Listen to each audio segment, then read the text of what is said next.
Bonjour tout le monde, bienvenue chez nous. Bonjour, bonjour. Comment ça va ce matin? Je suis content de vous voir. Bah, je vous vois pas vraiment, là, mais je suis content Regarde-moi, de vous voir. regarde-moi, tu vas être correct. Ah, là, je te vois. Là, je suis content. Donc, ce matin, on continue dans le livre des Proverbes. Si jamais quelqu'un vient se joindre à nous pour la première fois aujourd'hui, notre objectif, c'est de passer la Bible. Oui, Pour l'instant, on est dans le livre des Proverbes depuis quelques semaines. et on prendra un autre livre après. Oui, Et on veut simplement prendre le temps d'étudier la parole ensemble. oui. Et sans préparation, sans rien, comme Sans on peut prétention. faire. On est dans le vif, hein? Ouais. On a des. Ensemble, je sais pas combien d'années d'études de la parole on cumule, là, mais on est dans le vif du sujet, on est à vif, tu sais. Puis on veut faire ça dans la joie. Fait que des fois, on les fout un peu. Hier, c'était particulièrement fou. Des fois, on les moins. Je pense qu'aujourd'hui, on est parti pour une bonne folie quand même. Mais c'est dans la joie, c'est sans prétention, sans. Écoutez, En c'est ça. fait, pour être honnête, notre objectif premier à toutes les deux, c'est de se motiver nous-mêmes Ouais, à prendre pas comme première résolution, non, comme première action ouais, le matin, d'ouvrir nos Bibles ensemble, ouais. prendre un temps de communion en famille, je vous invite à le faire, et à étudier la parole. Puis on veut aussi montrer que la parole de Dieu, ça n'a pas besoin d'être. Tu sais, des fois, on s'assoit, là, tu sais, puis c'est comme, tu es sur le stress, tu sais. T'as pas besoin de stresser, là. C'est la joie du Seigneur, on s'amuse, on fait de ça. On prend pas ça à la légère, mais on se prend pas au sérieux non plus. Le sujet est sérieux, mais on se prend pas au sérieux, tu sais. Mais On- dans le sens ce que tu veux dire, je pense, c'est que on, ça doit être un plaisir ouais, d'étudier la parole de Dieu et de la transmettre. ouais, c'est ça. Tu sais, Et sans, c'est sûr que notre humanité fait qu'il peut toujours y avoir des moments où c'est plus difficile, c'est plus ouais. tendu, des incompréhensions, ou des fois des passages qu'on va lire puis on va faire comme C'est arrivé à quelques euh, reprises depuis qu'on a commencé d'ailleurs. Il y en avait un, je me souviens plus lequel, là, c'était comme, on se regardait en disant, je sais pas c'est quoi. puis finalement, on a réfléchi, Ouais, on a ouais, ouais, on l'a regardé, puis retrouvé, tu sais. on a trouvé quelque Ouais, chose qui nous convenait dans notre ouais. compréhension. Mais Peut-être, ça, c'est important. C'est dans notre compréhension. Si vous lisez la Bible, vous la réfléchissez, vous l'étudiez, puis vous dites, ben moi, il me semble que c'est pas ça que je vois. Mais tant mieux. On a cherché à comprendre ce que le Dieu des cieux, ce que Dieu a voulu nous dire par sa parole. Ça ne veut pas dire qu'on on n'a pas la, tu sais, on n'est pas des bulles ecclésiastiques ou des bulles papales, là. On, on étudie la Bible. es-tu en train d'affirmer qu'on n'a pas la vérité absolue? Hey! La vérité absolue, elle est là. À savoir si ce que je comprends est. Non. Non, c'est ça, tout à fait. Fait que c'est bien important de comprendre c'est quoi notre objectif. Puis on le Ouais. rappelle, au cas où quelqu'un vienne pour la première fois nous écouter, puis on le rappelle aussi pour se le rappeler à nous-mêmes, pour qu'on garde cette simplicité Ouais, d'approche de la simplicité, parole. ce plaisir. Plaisir puis avoir du plaisir ensemble. On tripe au bout, on a du plaisir à faire ça. Puis, tu sais, c'est Ça comme. commence bien la journée. Ouais, c'est ça, un beau sourire. Puis en plus, tu sais, des fois, là. Il est On... obligé de se peigner en plus Ouais, habituellement avant. ça aide, hein. Ma femme est bien contente Mais depuis ça, là. Mais bon, des fois, il y a des matins que. Ah, tiens, je C'est t'impose. mieux, hein? Je Tu m'imposes les t'impose mains. les mains. Ça n'a pas marché. Ah, ben oui, quand même, un peu. Mais ce que j'allais dire, c'est que, tu sais, des fois, tu te lèves le matin et tu es un petit peu comme hargné. Moi, ça m'arrive jamais, là. Mais Pause. euh, moi, ça m'arrive jamais. Non. Ce que j'allais dire, c'est que, mais là, quand on arrive devant vous autres, puis qu'on a du bon temps ensemble, on peut avoir de la Ça joie. change toute notre Ça journée. change notre journée. C'est vraiment trippant. Fait que tout Ouais, ça puis pour dire dans le que, fond, on est reconnaissant. ouais, ça détonne avec le premier verset qu'on regarde ce matin. Oui, ce que le vinaigre est aux dents et la fumée aux yeux, tel est le paresseux pour celui qui l'envoie. Ouais. On va lire jusqu'à 32, je pense que T'es pas du nègre pour mes dents, puis t'es pas de la fumée dans mes yeux. est-ce Avoue, que c'est un tu. beau compliment. Ben, écoute, ça me va droit au cœur. Ça était sûr. OK, OK. lisons, Veux-tu lire ou je lis? Ah, lis, ta belle D'accord. voix, je veux Ah. l'entendre. OK. Donc, j'allais dire, ce que le vinaigre est aux dents et la fumée aux yeux, tel est le paresseux pour celui qui l'envoie. Verset 26. Ouais. Euh, Chapitre 10. 10 des Proverbes. La crainte de l'Éternel augmente les jours, mais les années des méchants sont abrégées. L'attente des justes n'est que joie, mais l'espérance des méchants périra. La voie de l'Éternel est un rempart pour l'intégrité, mais elle est une ruine pour ceux qui font le mal. Le juste ne chancellera jamais, mais les méchants n'habiteront pas le pays. La bouche du juste produit la sagesse, mais la langue perverse sera retranchée. La lèvre des justes connaissent la grâce, et la bouche des méchants la perversité. OK, donc, Il y a beaucoup de choses il y a dans beaucoup de ça. choses, mais avez-vous remarqué le trait commun ou une caractéristique du chapitre 10 jusqu'à présent? On l'a dit en entrée de jeu quand on a commencé le verset 1, quand on a commencé ce nouveau mouvement, cette nouvelle section du livre des Proverbes, où est-ce que on voit à partir de 10 à 24, c'est comme une nouvelle partie du livre des Proverbes. Puis déjà au chapitre 10, déjà à partir du verset 1, on voit un contraste, la justice, la méchanceté, et on a vu et on a mentionné que dans le livre, en tout cas dans le chapitre 10, il y a beaucoup de parallélismes qu'on appelle antithétiques. Antithétique, ça veut dire quoi? Ça veut dire qu'ils établissent un contraste, qu'ils établissent une distinction. Un parallélisme, on l'a dit, on peut le répéter, c'est la première fois que vous vous joignez à nous. Le parallélisme, c'est dans la poésie hébraïque, vous savez, en français, la poésie française, la poésie même anglaise, le maître, les pieds, les syllabes, les vers, les rimes, toutes ces choses sont importantes. La métrique du verset, c'est-tu, je sais pas moi, La c'est métrique, la longueur, la longueur, c'est un alexandrin, et 12 ainsi, pieds, c'est ça, 12 syllabes, 12 c'est ça. syllabes. Euh, Ça, c'est important dans la poésie française. Poésie anglaise aussi jusqu'à un certain point. En poésie hébraïque, ce qui est important, c'est euh, le parallélisme, les parallèles qui s'établissent. Même à l'intérieur d'une strophe. Une strophe, c'est un paragraphe en poésie. À l'intérieur d'une même strophe, tu vas avoir des parallèles des fois, et c'est dit en ligne. Il peut y avoir un distique. Un distique, c'est quoi? C'est un mot qui veut dire deux lignes. Quatrain, quatre lignes. Et à l'intérieur d'une strophe, il peut y Un avoir... sixtin. Exactement, six lignes. Six. Six. Six. OK, ça pour dire que... Tout ça pour dire que...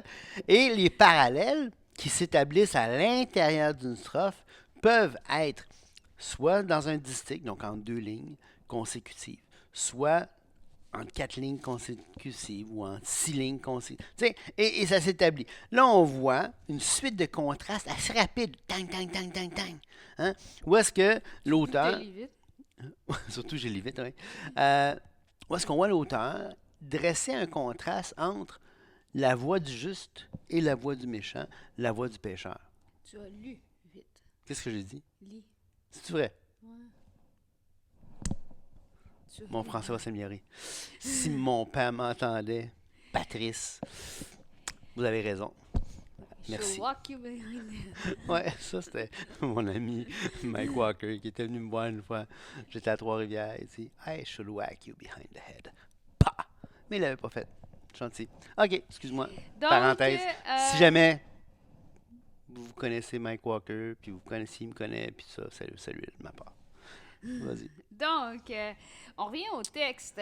Ce qui est intéressant, le premier distique, le verset 26, nous semble un peu à part. Ouais, il semble comme sorti de nowhere. Tu sais, sorti comme. Je sais que ça sort ce soir-là. Par Mais, contre, vas-y.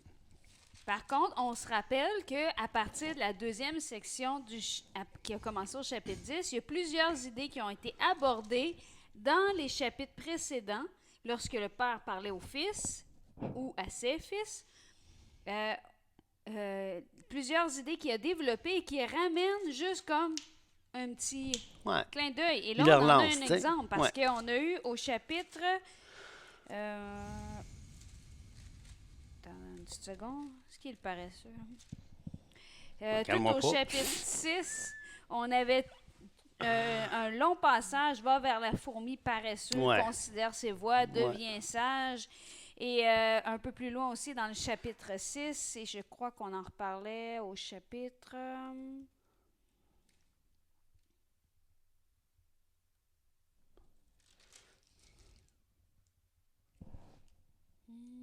Tu vois ça? Mais non, si je le voyais, je le dirais. Bon, mais pendant que tu cherches, je vais Ben, en tout cas, alimenter la discussion. Non, je vais continuer. Vas-y. Donc, c'est surtout... Et on avait vu que le paresseux, ben, pour lui-même, il se nuisait. Hein? Ouais.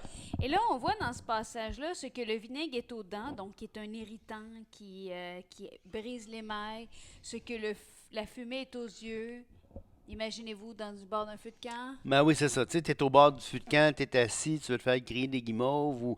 Puis là, on dirait que la fumée te suit, tu sais. Peu importe, tu changes ta chaise. On dirait qu'il a comme été téléguidé, tu sais. Ah, ben, il est assis à cette heure.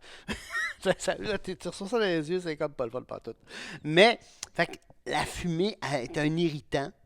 Puis, Et là, ça dit, tel est le paresseux pour celui qui l'envoie. Ça veut ouais. dire que c'est sûr que quand tu envoies quelqu'un dans une mission, puis que 3 heures plus tard, c'est pas fait parce qu'il a décidé de s'arrêter ouais, à un moment donné. Ou finalement, t'attends un retour. Puis t'as pas de retour, ben ça devient un irritant. Ouais, ouais. Puis, j'avais une image pour le vinaigre. Là. Une fois, je fais comme... tu sais, là, tu prépares un bon... Ben, dans le temps, on mangeait du spaghetti, là. Puis, un bon spaghetti. Tu sais, une bonne sauce. Tu as travaillé fort pour ta sauce. Là, vraiment, les légumes ont été coupés, la viande, tout a été tout macéré ensemble, les épices. Tu sais que ça va être une bonne... Tu as goûté à ta sauce, puis elle est vraiment bonne, là.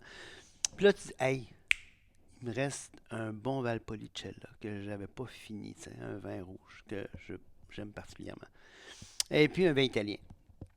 Et puis là, tu te sors une bouteille, tu te verses ça, tu prends ta bouchée de spaghetti, tu vois, oh, que le vin va bien passer. Tu sais, tu y goûtes, il est viré en vinaigre. Tout qu'un irritant. Ou une fois, j'avais dit à Julie, tu sais, Julie, à ce moment-là, elle aimait bien ça, de temps en temps, prendre un petit site de glace, tu sais, puis cette fois-là, je voulais être romantique, tu sais, gentil, tu sais. Puis j'y sers un bon verre. Je vois ça dans... Hey, du cidre de glace, toi, j'étais tellement content. Fait que j'y sers ça un bon verre de cidre de glace. Mais... C'était du vinaigre. De cidre de glace, ça, c'était comme... J'avais comme pas vu vinaigre, tu sais. Fait qu'elle apprend... Quand tu t'attends à ce que cette espèce de sucre de glace quand même sucré. Oui, c'est sucré, c'est bon. Tu prends du sucre de glace, tu bois une gorgée de vinaigre. Là. Mais c'est pas grave, moi je mange des citrons comme ça. Là. Je pense que je me suis réveillé une couple de fois dans la nuit, c'est dans les jours qui ont suivi pour rigoler de ça. Là. Mais tout ça pour dire que ça fait pas vraiment rigoler celui non. qui envoie le paresseux. Non. Hein, mais l'image est belle, par exemple. L'image est claire. Tu peux pas. Ça, c'est une autre caractéristique de la poésie hébraïque, c'est que c'est les métaphores, les illustrations, les figures de style qui viennent. Oui, ils sont riches, puis ils viennent vraiment éclaircir, puis éclairer, puis alimenter. Tu sais, ce que le lecteur, l'expérience du lecteur, quand il va lire ça, il va le comprendre. Tu sais. Excuse-moi, je me suis emballé. Oui, tu t'emballes. On va se rendre au verset 32, tu vas voir. Pas Donc, au verset 27, on continue. Là, il y a quand même plus un lien entre le verset 27 au verset 32. Parce qu'on va commencer avec la crainte de l'Éternel augmente les jours. On se rappelle que la crainte de l'Éternel, c'est le commencement de la sagesse. On a vu aussi que le juste va marcher dans la sagesse. Et si le juste marche dans la sagesse, c'est parce qu'il a commencé par craindre l'Éternel.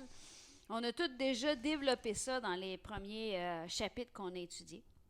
Et on a déjà vu l'idée aussi que la crainte de l'Éternel augmente les jours parce que si tu prends des bonnes décisions, si tu agis avec sagesse, ouais. Dans une vie normale, tu as beaucoup plus de chances d'avoir une vie qui est longue. Exemple, on va y aller dans l'extrême, là, quelqu'un qui se tourne vers la consommation de drogue, d'alcool, couche à droite et à gauche, se bat souvent avec des gens, là j'y vais avec l'extrême. Ben, c'est sûr qu'il y a plus de chances que les années des méchants soient abrégées. Oui, parce qu'on rappelle encore une fois que les proverbes, c'est des principes, ce sont des principes de vie. C'est pas on a vu quelques lois, quelques préceptes dans ce qu'on a vu. Ça faisait référence à la loi de Moïse parce qu'on est encore, ce sont des Juifs, ce sont des gens qui adorent le Dieu d'Israël, qui sont soumis à la loi. Et c'est dans ce contexte-là que le livre des Proverbes parle. Mais en règle générale, ce sont des principes de vie. Oui, c'est de l'enseignement d'un père à ses enfants. Oui, fais ça plutôt que ça. C'est des sagesses. Ça ne veut pas dire que ça va tout le temps arriver. Ça veut dire que, hey, si tu fais ça, là, tu as les bonnes chances de voir arriver une vie plus pleine. Mais encore là, ce qui est intéressant dans ça, là, ce sont les principes de vie. Vous êtes d'accord avec moi? Tu es d'accord avec moi? Ça veut dire qu'on a des choix. On a des choix à faire. Et les choix ont de vraies conséquences. Ça veut dire quoi?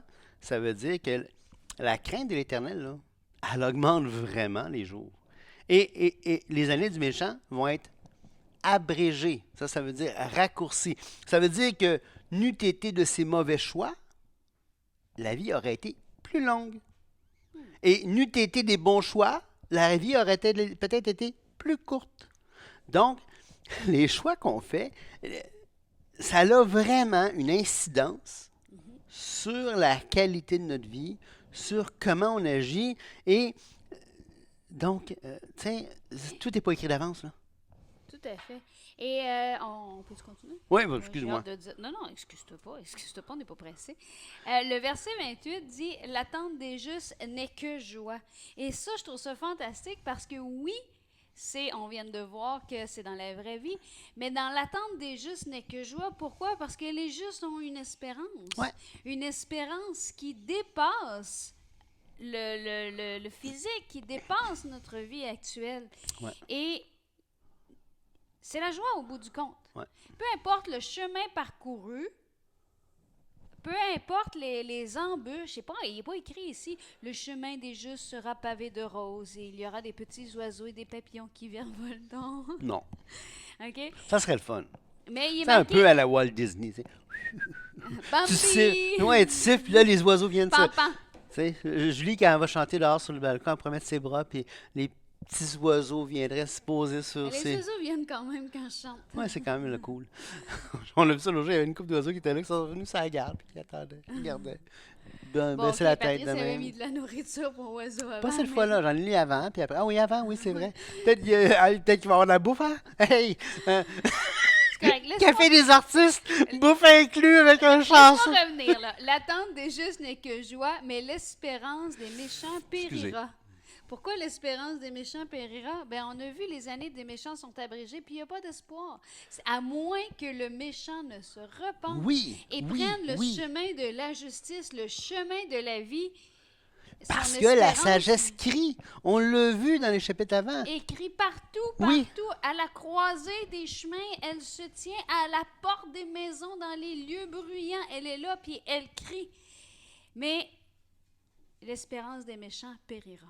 Oui, parce qu'à un moment donné, il n'y en a plus d'espoir. Là, tu réalises, tu fais un regard sur ta vie, un retour sur ta vie. Tu n'as plus d'espoir vers l'avant, parce que tu n'as pas cette espérance qui... Parce que tu n'as pas fait les choix qui te mènent. Oui, c'est ça, exactement. Le verset 29, « La voie de l'Éternel est un rempart pour l'intégrité, mais elle est une ruine pour ceux qui font le mal. » Est-ce que tu remarques quelque chose? Je remarque plusieurs choses. Qu'est-ce que tu vois? Dis-moi. Je veux savoir. La première chose qu'on voit, c'est que la voie de l'Éternel est un rempart pour l'intégrité. Et cette fois-ci, il n'est pas écrit « l'homme intègre ». Par contre, on a vérifié dans la Darby. Et dans la Darby, il est bien écrit, si tu vas au bon chapitre, chérie, parce que là, tu es au chapitre 13. Verset 28. Il est écrit, la voie de l'Éternel est la force pour l'homme intègre, mais elle est la ruine pour les ouvriers d'iniquité. Donc, dans le verset... Il peut y avoir cette idée de métonymie où est-ce que l'intégrité est mise pour l'homme intègre. Là. Et en fait, quand on y pense, l'intégrité en soi ne peut pas se tenir sans quelqu'un qui manifeste l'intégrité. Oui, en effet. Par contre, je mettrais la bémol de dire que peut-être que la voie de l'Éternel protège mon intégrité. Oui, elle est un rempart, mais on voit que c'est la force, si on lit dans le 10-29. C'est comme si, quand tu es un homme intègre et tu te tiens sur la voie de l'Éternel, donc tu marches avec sagesse, tu prends les bonnes décisions, ça devient un rempart pour ton intégrité. Parce que l'intégrité, là, on va se le dire, là, c'est ce que t'es, c'est ce que tu vois, mais si ce que t'es laisse à désirer, ton intégrité, elle vaut pas grand-chose. Par contre, si tu marches dans la voie de l'Éternel, C'est pour ça que l'idée de rempart ou ouais, de force est de force, intéressant ben oui, parce ben que oui. si on prend l'idée du mot force, ça veut dire que quelque chose qui est la force de, ça donne l'énergie, ça donne ça donne le pilier, puis rempart, ça protège, ça se Ouais. met autour. Et peux-tu me dire dans quel... Ben, Maoz veut dire force, mais c'est une métaphore parce qu'effectivement, peut vouloir dire refuge, forteresse, abri, un rempart. Fait que le mot veut dire ça, il est utilisé comme métaphore peut-être pour désigner cette force qui est pour l'homme intègre. Mais Mais ça veut l'image, vraiment dire, c'est ouais, plus l'image rempart, de refuge, rempart, ouais, de ouais, c'est refuge. ça. C'est une protection, là, tu sais. Et c'est intéressant parce que, mais elle mis pour... Ben, c'est le pronom personnel, l'antécédent du pronom personnel, elle, c'est quoi? Force. De la Voix. voix de Voix de l'Éternel. l'Éternel. C'est quoi Merci. force? Ben, La voix de l'Éternel. Donc, si on le dit en notant le pronom personnel, ça serait la voix de l'Éternel est une ruine pour ceux qui font le mal. Là, on peut se poser la question ouais. un peu pourquoi la voix de l'Éternel serait une ruine. Moi, j'avais une perspective. Julie avait une autre perspective. Mais je pense, parce qu'il a fallu recommencer, parce que ça a comme pas marché. Là. Fait qu'on a recommencé. C'est la deuxième fois. Vous n'avez pas vu la discussion précédente, mais elle a été filmée, mais elle a été effacée. Ouais, on a recommencé 3 minutes. Là. Ouais, c'est ça. Mais, par exemple, j'avais une perspective. Julie avait une autre perspective, mais je pense que la sienne est meilleure. Vas-y. Qu'est-ce que je t'avais dit donc? Ah, non, OK. Ce que je voulais dire, c'est que quand l'homme est intègre, il marche sur la voie de l'Éternel. Quand il regarde autour de lui et il voit les préceptes de l'Éternel, pour lui, il voit la sagesse, c'est un rempart dans lequel il peut être en sécurité. Tandis que le méchant qui se trouve sur la voie, parce qu'on a vu que celui qui est méchant, il se trouve sur une voie alternative. Ouais. Il se trouve sur une voie qui mène à la mort, dont l'issue est la perdition. Mais quand il est là, tant qu'il reste là, il va regarder la voie de l'Éternel. Puis pour lui, c'est comme une ruine. Ouais, exactement. Mais c'est comme si, c'est quoi, tu sais? C'est quoi ça, tu sais? Mon idée à moi, c'était que finalement, puisqu'il emprunte la voie de l'Éternel, parce qu'on l'a vu ailleurs dans les passages, passe outre quand tu vois la voie du méchant, puis ainsi de suite. Mais si c'est engagé sur la voie de l'Éternel, et puis que finalement c'est une ruine, ça veut dire que c'était du faux semblant, tu sais. Mais je dois dire que je pense que je préfère ton idée, là, que le méchant, lui, voit la voie de l'Éternel, puis il considère ça comme une ruine, tu sais. Et ouais, tout à fait, parce que je pense que je suis d'accord avec mon point de vue. Heureusement. Non, mais parce que sinon, ça amène un peu Quand l'idée tu te lèves que... le matin, là, tu te regardes dans le miroir, tu as une discussion. Des fois. Mais je me regarde pas dans le miroir pour ça. Donc, on va continuer au verset 30, 31, 32 pour terminer.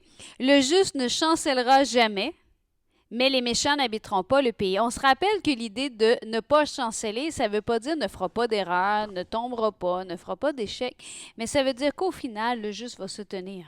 Ouais, c'est ça. Tu sais, cette nuit, quand je me suis levé pour aller au petit coin, un moment donné, je suis comme, je me suis levé trop vite un peu. Puis, je me suis ressaisi sur la fenêtre. Tu sais. Je dis, heureusement que j'ai pas pris c'est quand même juste de la vitre, là. Mais, j'imagine, j'ai eu l'image de Julie qui se réveille avec un fracas, puis qui a passé mon bras à travers la vitre. En tout cas, drôle de bizarre à 3 heures du matin, me lever, puis penser à ça. Mais tout ça pour dire que j'ai chancellé, puis je me suis tenu. Puis c'est ça l'image. Mais là, il dit ne chancellera jamais. Mais rappelez-vous qu'on est dans un texte poétique. Ouais. Donc, dans le psaume 37, 22, je crois qu'on l'avait déjà lu. C'est toi qui m'as affecté. Car ceux qui bénissent l'Éternel possèdent le pays et ceux qui le maudissent sont retranchés. Ouais. Et on avait lu Les justes posséderont le pays et y demeureront à jamais. On l'a-tu effacé, ça, ce bout-là? Ouais, non, je pense que c'est dans notre test de son. Hein. Ouais, je pense que oui, quand j'ai dit lit plutôt que lu, fait que là, elle m'a repris, puis j'ai comme... Et puis là, bon, ben, c'est Fait que là, sûr je que lui là, ai dans fait- la je lui version ai- officielle, c'est moi qui vais avoir l'erreur. Je lui remets allègrement devant vous autres. Écoutez ça, c'est ça que je cherchais. Le psaume 125, Cantique des degrés. Un cantique des degrés, c'est un cantique qui devait être lu sur chaque marche. Mais Ouais. là, j'ai pas le temps d'en Quand parler les plus. gens allaient au J'ai temple. pas le temps d'en parler plus. Il nous reste quelques minutes. Écoutez le psaume 125. Ceux qui se confient en l'Éternel sont comme la montagne de Sion. Elle ne chancelle point. Elle est affermie pour toujours. Des montagnes entourent Jérusalem. Ainsi l'Éternel entoure son peuple dès maintenant et à jamais. Car le sceptre de la méchanceté ne restera pas sur le lot des justes, afin que les justes ne tendent pas les mains vers l'iniquité. L'Éternel répand tes bienfaits sur les bons et sur ceux dont le cœur est droit. Mais ceux qui s'engagent dans des voies détournées, que l'Éternel les détruise avec ceux qui font le mal, que la paix soit sur Israël. C'est un très beau psaume Vraiment. qui montre que ceux qui se confient en l'Éternel sont non seulement affermis comme une montagne, mais qu'en plus l'Éternel les entoure pour les protéger. Ça, c'est important parce qu'il ne faut pas penser que, tu sais, on parle de la voie de l'Éternel, on parle du juste, on parle, tu sais, de toutes ces choses-là qui accompagnent le juste, tu sais. Mais c'est pas, ça sort pas, c'est pas une vertu qui sort du juste.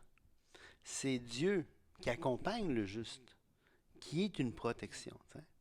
Et donc, c'est toujours de dire, c'est pas parce que je suis juste que je suis protégé, mais c'est parce que Dieu est avec moi que je suis protégé. L'emphase doit non pas être sur ma propre justice, mais sur le fait que Dieu m'accompagne. Ouais, c'est tout un équilibre à garder, hein? Ouais. De voir que nos choix, notre marche a une différence, mais que cette différence est seulement possible parce qu'on est en Dieu. Oui, c'est ça. Parce qu'on a placé notre foi en Dieu, parce qu'on a placé notre confiance en Dieu, et parce que Dieu a choisi de... Oui, c'est ça. Si Dieu avait décidé de rien faire, ça ne s'est rien passé. Mais dès lors que Dieu s'est engagé à faire des choses en réponse à nos propres décisions, c'est sur lui, c'est pas sur nous. Là. Tout à fait. Et si on continue avec les 2 derniers versets, la bouche du juste produit la sagesse. On a déjà vu que la sagesse amenait à mettre des bonnes choses dans ton trésor. Ouais. Puis que s'il y a des bonnes choses dans ton trésor, il y a des bonnes choses qui vont sortir de ton trésor. Donc, la sagesse, elle ne reste pas à l'extérieur de nous. On l'a vu avec la reine de Séba. Quand elle est allée écouter Salomon, elle a dit, c'est vrai, j'entends la sagesse que ton Dieu t'a donnée. Je pense que c'est la même chose ici. La bouche du juste produit la sagesse. Non pas que la sagesse vienne de ce juste-là, mais parce qu'il a écouté la sagesse et qu'il s'en est nourri, il peut ensuite la transmettre. Exact. Les lèvres du juste connaissent la grâce. Et là, on a quand même un beau quatrain. Oui. A, B, A, B. Oui. Parce qu'on parle de la bouche du juste, la langue perverse. Les lèvres du juste, la bouche des méchants.